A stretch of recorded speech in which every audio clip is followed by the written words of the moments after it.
There are moments in life when everything quietly falls apart. Not with noise, but with a heavy silence you can't escape. You do all the right things, try harder, hold tighter, and still, the storm doesn't stop. That's when exhaustion creeps in. Not from failure, but from fighting what cannot be controlled. This is a story about those moments, about a man who believed strength meant resistance, and learned slowly and painfully that real strength sometimes means letting go. If you've ever felt tired of battling every season of life, this story will meet you there. In a small town where the rain often lingered longer than expected, there lived a man who thought endurance was the same as courage. The town was quiet in a way that felt practiced, as if it had learned to hold its breath. Mornings arrived gently there, soft light on empty roads, shop shutters rising without urgency, the smell of wet earth lingering from the night before. This was where Elias lived, a man who believed deeply in structure. He woke before the sun, folded his sheets tight, drank his coffee without sugar, and walked the same path every day, as if repetition itself were a promise. To the outside world, Elias looked steady, reliable, someone who knew where he was going. Discipline had become his language of safety. If he kept moving, if he stayed useful, if he earned his rest, nothing could truly touch him, or so he believed. But inside, there was a quiet tension he rarely acknowledged, a restlessness that surfaced only in still moments, when the streetlights flickered on, or when the rain tapped too gently against the window. Stillness made him uneasy. Silence asked questions he wasn't ready to answer. He wanted a life that made sense, one where effort always led to outcome, where pain could be avoided through preparation. His purpose, as he understood it, was simple: build something solid enough that it could never be taken away. Yet storms have a way of announcing themselves slowly. It began with small disruptions, plans delayed, expectations unmet, a feeling that his careful routine no longer brought the same peace. He ignored these signs, tightening his grip instead. More discipline, less rest, stronger walls. You might recognize this moment, that phase when you double down, believing courage means endurance alone, when you confuse control with strength, when you sense the sky changing but convince yourself you can outwork the weather. Elias stood firmly in that belief, unaware that the first lesson of his journey was already unfolding. The storm was not coming to test his strength. It was coming to change how he understood it. Elias believed progress was something you could measure. Hours logged, goals met, boxes checked. Each small victory became proof that discipline worked, that if he stayed focused long enough, life would eventually reward him with certainty. So, he worked harder. Days blurred into routines polished to perfection. He arrived early, left late, and filled the space in between with effort. Compliments came quietly, nods of approval, passing remarks about his reliability. They settled into him like warm stones, grounding him. For the first time in a long while, he felt close to something resembling peace. Success to Elias wasn't loud. It looked like stability, predictability, a sense that he was finally ahead of life instead of chasing it. He told himself this was purpose, that building something durable was the same as building something meaningful. And for a while it worked. The chaos he once feared stayed at a distance. Problems were solved before they grew. Emotions were postponed, neatly folded away like unused letters. Discipline became his shelter, his armor against uncertainty. When others complained about exhaustion or doubt, Elias stayed silent. He had no time for weakness. There was always another task, another plan, another way to stay in control. But shelters built too quickly often hide fragile foundations. What he didn't notice, what no one warned him about, was how tightly his sense of worth had wrapped itself around results. How rest began to feel undeserved. How slowing down felt dangerous. He wasn't just working towards something anymore. He was running from the fear that without momentum, everything might collapse. You may know this phase well, the one where motivation feels clean and purposeful, where healing seems unnecessary because productivity numbs the pain, where strength looks like constant forward motion. Elias stood tall in that season, convinced he had finally outrun the storm. He didn't realize yet that he wasn't building shelter from the wind. He was building his life in its path. The storm arrived on a day that looked ordinary. No warning. No dramatic shift in the sky. Just a quiet moment when everything Elias had leaned on gave way at once. A decision made without him. A door closed where he believed there was permanence. What he had built with years of discipline unraveled in a single conversation, spoken in a calm tone that made it hurt even more. At first he didn't react. He nodded. He listened. He thanked them for their honesty. Strength, he thought, was staying composed. But when he stepped outside, the air felt heavier. The familiar road looked unfamiliar. His breath shortened, not from panic, but from disbelief. This wasn't how it was supposed to happen. He had followed the rules. He had stayed disciplined. He had earned continuity. The loss wasn't just professional or practical, it was personal. His identity had been stitched into that structure so tightly that when it collapsed, it took pieces of him with it. Purpose drained out, leaving confusion in its place. The shelter he trusted was gone, and for the first time, there was nowhere to stand.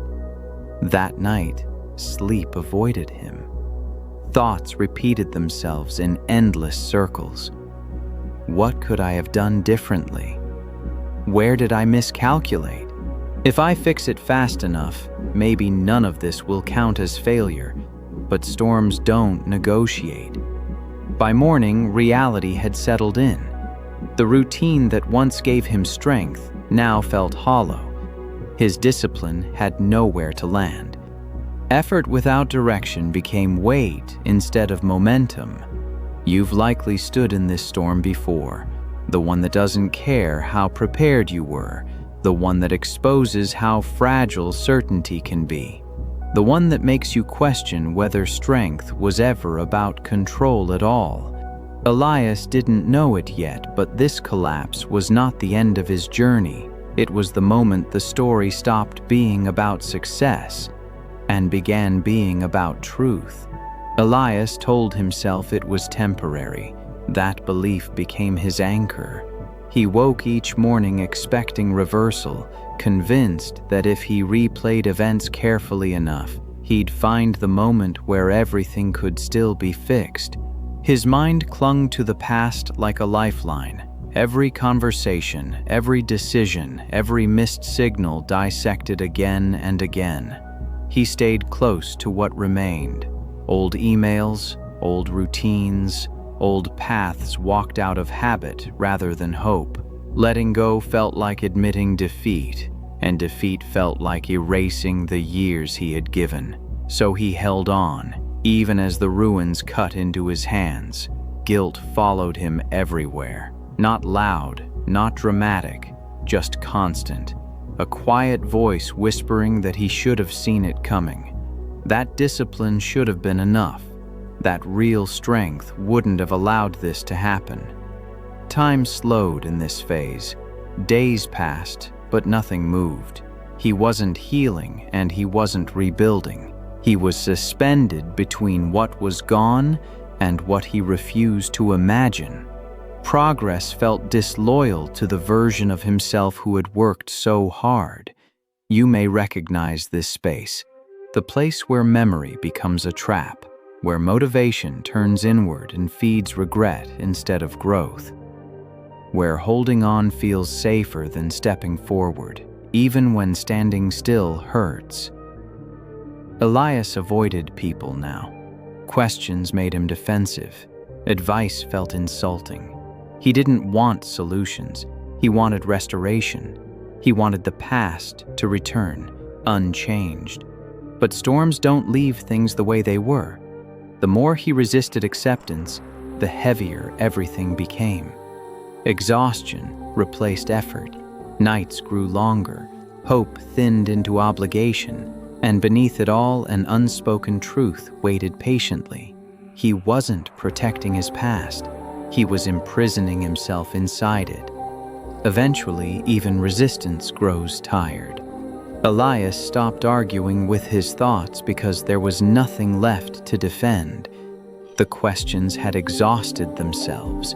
The anger dulled into something heavier, an emptiness that didn't demand answers. It simply existed. Days became quiet, not peaceful, just still. He let calls go unanswered. Meals were simple, often forgotten. The clock moved, but time no longer felt like something he belonged to. It passed around him, indifferent. This was the lowest point. Not because something painful happened, but because nothing did. No distractions, no urgency, no role to perform. Without the structure he once relied on, he didn't know how to measure his worth. Discipline, once his strength, now felt useless without direction. He sat with the version of himself he had avoided for years, the one without achievements to lean on. There is a strange honesty in this kind of silence. It strips life down to its bones. No future plans to chase, no past victories to protect, just breath, just awareness, just the weight of being present with everything you didn't want to feel. Elias noticed how tired he truly was, not physically, but emotionally. Tired of fighting reality, tired of proving something, tired of holding himself together with clenched fists. You may know this moment too, the one where motivation disappears, where even hope feels like too much effort, where failure isn't dramatic, it's quiet and internal. But something subtle happens here, if you allow it. When the noise finally fades, when the storm has passed and you stop searching the sky for answers, a small space opens, not for solutions, but for truth. Elias didn't realize it then, but this emptiness wasn't punishment. It was the pause before change becomes possible. Elias began walking again, not with purpose, but because staying still had started to feel heavier than moving. His feet carried him beyond familiar streets, past the edges of town where things were less defined. The road narrowed, the noise thinned, fields stretched open, unguarded. It was there he noticed the old man. He sat on a low wooden bench beside a weathered fence, feeding birds with slow, careful movements. Nothing about him demanded attention, no urgency, no expression of importance, just presence. Elias would have passed by if not for the calm. It was unfamiliar, almost unsettling. He stopped without knowing why. They didn't speak at first. The birds landed freely, unafraid. After a while, Elias asked the question that had been sitting in him for weeks, disguised as small talk. "Doesn't the weather bother you?" he asked, nodding toward the shifting sky. The old man smiled, not amused, just understanding. "Only when I pretend I can control it," he said. That was all. No advice, no lecture. He scattered the remaining feed and stood slowly, as if time worked differently around him. Before leaving, he turned back once. "Most storms pass on their own," he added. "The ones that hurt the most are the ones we fight." Elias stood there long after the bench was empty. The words settled gently, without force. For the first time since everything collapsed, he didn't feel the need to respond, to defend himself, to analyze, to fix. He felt something else instead. Relief. Not because the pain was gone, but because the struggle against it softened. He realized then that his exhaustion hadn't come from loss alone. It had come from resistance. You may encounter wisdom like this in your own life, not through grand moments, but through quiet ones. A sentence, a glance, a pause that changes how you carry your pain. Elias turned back toward town, not renewed, not healed, but open. And that was enough to begin again. Elias didn't wake up transformed. There was no sudden clarity, no dramatic shift in his life. What changed was smaller and quieter. He stopped arguing with the day before it even began. He let mornings unfold without forcing them into shape. Coffee tasted warmer when he drank it slowly. Walks became less about distance and more about noticing where he was. For the first time in a long while, he allowed space between moments. And in that space, his breath returned. Acceptance, he learned, wasn't surrender. It was release. He began practicing a different kind of discipline. Not the rigid kind that demanded results, but the gentle kind that asked for honesty. When sadness surfaced, he didn't rush to bury it. When fear appeared, he named it without shame. Strength no longer meant carrying everything alone. Small rituals replaced old routines. He cleaned not to stay busy, but to care for the space he lived in. He rested without needing to justify it. He spoke less, listened more. Each action felt humble, almost invisible, but together they stitched something new inside him. Healing did not arrive as motivation. It arrived as permission. Permission to stop performing. Permission to be unfinished. Permission to exist without proving worth through struggle.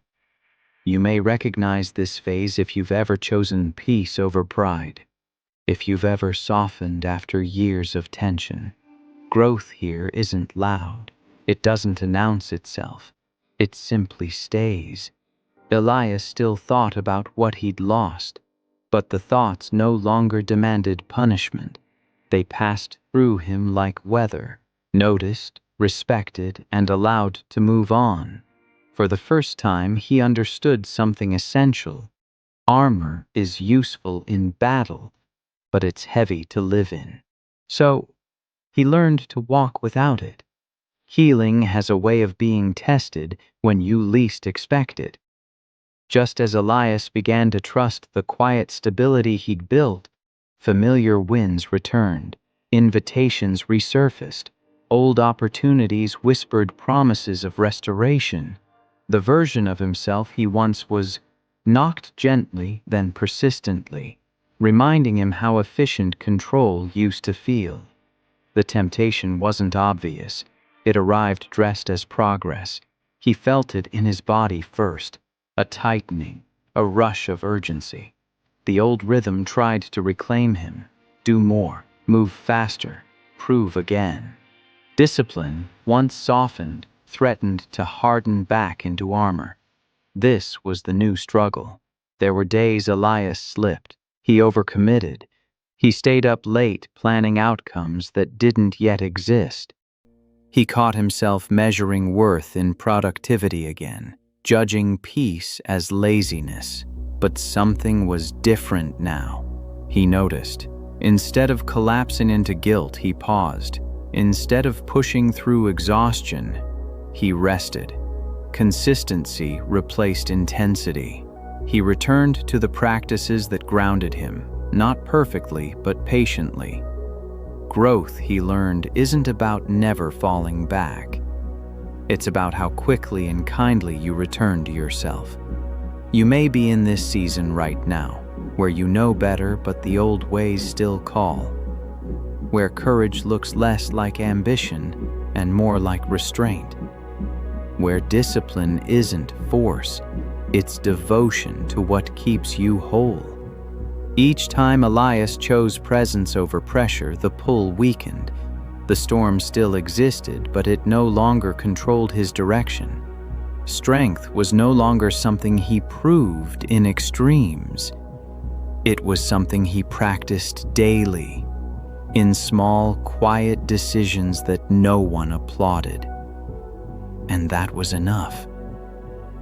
One morning, Elias noticed the sky, not because it was particularly clear or dramatic, but because it no longer felt heavy. The air carried the same uncertainty it always had, yet something inside him had shifted. He wasn't scanning the horizon for threats. He wasn't bracing for impact. He simply stood there, present.